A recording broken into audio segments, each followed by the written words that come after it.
Hi friends, welcome to our channel. Friends, మనం ఈ వీడియోలో ఒక ఇంట్రెస్టింగ్ టాపిక్ గురించి తెలుసుకుందాం. ఈ కాలంలో చాలామంది వైట్ స్పాట్స్ కారణంగా అనేక విధాలుగా బాధపడుతున్నారు.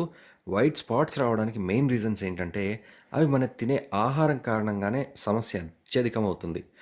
అంతేకాకుండా మనం డ్రై ఫ్రూట్స్ గురించి చెప్పుకున్నట్లయితే, డ్రై ఫ్రూట్స్ మన శరీరానికి మంచి ఔషధంగా ఉపయోగపడతాడు. శరీరంలో ఎనర్జీని పెంచడానికి ఉపయోగపడతాయి. అంతేకాకుండా డ్రై ఫ్రూట్స్ మనలో ఉండే అనేక సమస్యల్ని కూడా దూరం చేస్తుంది. అలాగే బాదాం గురించి చెప్పుకున్నట్లయితే, నైట్ బాదాంని నానబెట్టి ఉదయం దాని పొట్టు తీసి తిన్నట్లయితే మన శరీరంలో ఉండే అనేక సమస్యలు తొలగిపోతాయండి. అంతేకాకుండా చిన్న పిల్లల జ్ఞాపక శక్తి పెంచడంలో కూడా తోడ్పడుతుంది. కానీ వైట్ ప్యాచెస్ ఉన్నవారు డ్రై ఫ్రూట్స్ని ఎక్కువగా సేవించకూడదు. కొన్ని సందర్భాల్లో డ్రై ఫ్రూట్స్ కారణంగా వైట్ ప్యాచెస్ ఎక్కువయ్యే అవకాశాలు ఉన్నాయండి.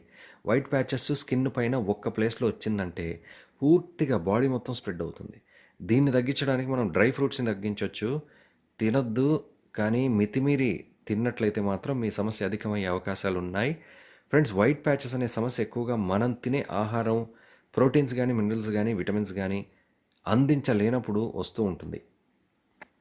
వీటిని తగ్గించుకోవడానికి అనేక మెడిసిన్స్ అందుబాటులోకి వచ్చాయి. చాలామంది వైట్ స్పాట్స్ కారణంగా బయటికి రారు, అస్సలు ఇష్టపడరు. అలాగే వారు ఆ సమస్యతో బాధపడుతూ డిప్రెషన్లోకి కూడా లోనవుతారు. వైట్ స్పాట్స్ ఉన్నవారు మొదటగా పల్లీలను తినడం మానేయండి. వైట్ ప్యాచెస్ని పెంచడంలో తోడ్పడతాయి పల్లీలు. ఈ వీడియో మీకు నచ్చినట్లయితే లైక్ చేయండి, షేర్ చేయండి అండ్ మా ఛానల్ని సబ్స్క్రైబ్ చేయండి.